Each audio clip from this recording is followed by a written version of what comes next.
They missed this footnote on page 7. Are you certain? Yes. This proves your innocence. If you leave this room, counselor, you are signing her death in public. The voice was not loud, but it sliced through the courtroom like a blade. People turned, shocked, because the words came from the janitor in the back. A black single dad, in a faded uniform holding a mop, staring straight at a billionaire woman left alone at the defense table. Her lawyer had just walked out. Everyone expected her to fall. Nobody expected him to stand.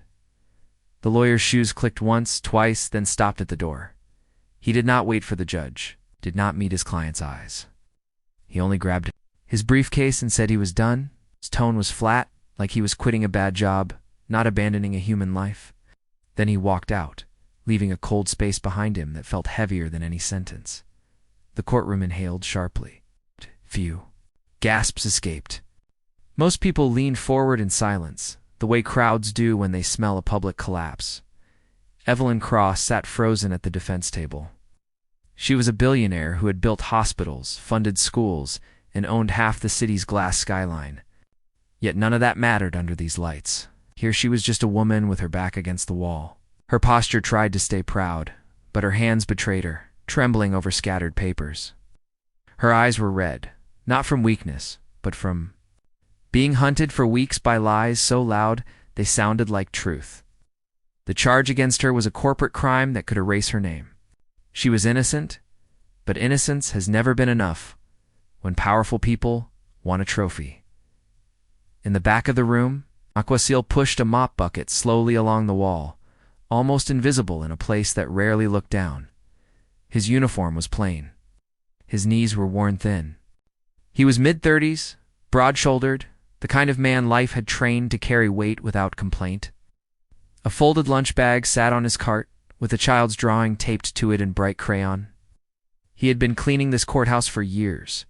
He knew its corners, its habits, its smells of old wood, paper, and coffee that sat too long. He also knew the quiet language of power, the whispers in hallways, the late-night meetings behind closed doors, the jokes people make when they think a janitor cannot hear. Marcus did not come to court for drama. He came because bills do not stop. Before sunrise, he had kissed his 7-year-old daughter Nia goodbye, smelled her hair like clean soap, and promised he would be home before bedtime. Since his wife died 3 years ago, every day had been a balancing act between grief and survival. He learned to cook, braid hair, cheer at school plays, and hide his fear when the fridge got empty. Nia was his whole world.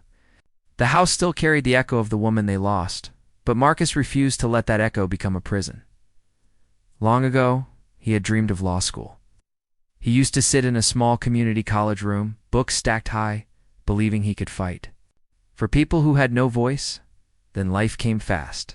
His mother got sick, his daughter was born early, his wife got ill. Dreams were traded for shifts. He left school not because he stopped loving justice, but because survival asked first. Still, he never let the law go.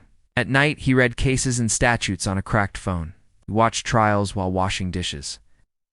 He taught Nia that right and wrong do not change just because the world pretends they do. That morning, while wiping down a stair rail, Marcus had heard 2 men in fine suits laughing in a side hall. They talked about Evelyn like she was already finished.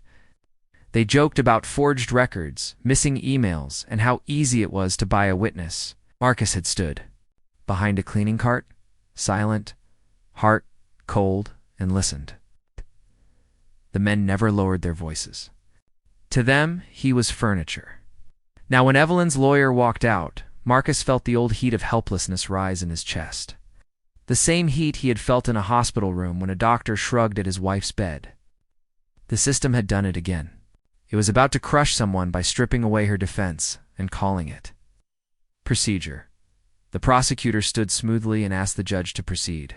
His voice carried a soft edge of victory. He said the court could not pause for delays, that time mattered, that if Evelyn could not hold her counsel, she could defend herself or accept a rushed substitute. The gallery murmured. Phones tilted to record. Everyone knew what they were watching. A rich woman being taken down. A spectacle the city would devour. Evelyn rose slowly, trying to speak. Her first word broke. She asked for time to find counsel. The judge's face hardened with schedule and fatigue. He said he would not stall the docket and told her to choose immediately. Evelyn looked around the room and saw no help, only hungry eyes. For the first time in years, she felt truly alone. Then a voice cut through the quiet. Not the voice of a lawyer, not the voice of power, the voice of the janitor. Marcus walked down the aisle with steady steps. No rushing, no drama, just the calm of a man who has already met fear and refused to kneel. The bailiff frowned in confusion. People shifted, annoyed that a worker dared enter the story. Marcus stopped beside Evelyn's table and asked the judge for permission to speak. The judge blinked, surprised, then allowed it with a warning to be brief.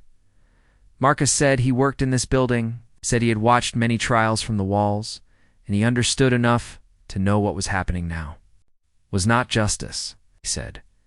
Withdrawing counsel without safeguard could harm the fairness of trial. The prosecutor smirked and called him a janitor who watched too much television. A few people laughed. Marcus did not flinch. He said a courthouse that rushes truth is not a courthouse at all, just a stage for the powerful. His words landed like stones. The laughter died. He turned to Evelyn and offered to stand with her until proper representation could be arranged. Evelyn stared at him, shocked, searching for a trick. She found none. She whispered that he was just a janitor. Marcus answered that a uniform does not decide who has honor. He then cited a specific emergency procedure from memory, one that allowed temporary advocacy to prevent immediate harm. The judge studied him, testing whether this was real. Marcus met the gaze without fear. After a long pause, the judge granted a recess and ordered review of the lawyer's withdrawal. The prosecutor's smile faded. The gallery shifted, unsettled, as if they had misread the room and the man dot in the hallway. While everyone scattered, Marcus slipped through a service corridor. He knew better than any attorney. The two suited men from earlier were there again, heading toward a private stairwell, speaking too freely. Marcus followed quietly, phone ready. He recorded every word about forged signatures and paid testimonies. His hands stayed steady even as his heart pounded. This was not revenge. This was rescue. Back in court, Marcus handed the recording to the bailiff for the judge. The judge listened in chambers, then returned with a face changed by gravity. Ordered an investigation into perjury and conspiracy. Officers moved toward the men in suits. The prosecutor went stiff, suddenly unsure of the ground beneath him. The room held a new silence now, the kind born when truth walks in. Weeks later, the case unraveled under real light. Investigators found the false records. Witnesses confessed to pressure. The rival executive behind the plot was exposed. Evelyn was cleared not because money saved her, but because a man the system tried to ignore refused to stay quiet. On the day she was declared innocent, rain washed the courthouse steps. Reporters waited for a speech, but Evelyn walked past the microphones and went straight to Marcus. He stood by his cart, ready to return to work like the world had not just changed. Evelyn told him he saved her life. Marcus said he only did what a decent person does when someone is left alone.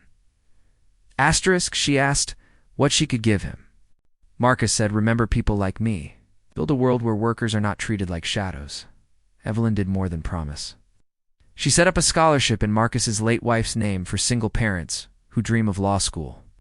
She paid for Marcus.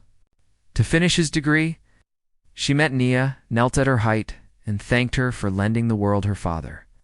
Nia hugged his legs shyly, and Marcus felt hope bloom in a place that had been quiet too long. Some heroes wear suits. Some wear uniforms. Nobody respects. The difference is not what they wear. The difference is who stands up when the room wants silence. If this story hit you, comment where you are watching from and tell us who in your life has quiet courage.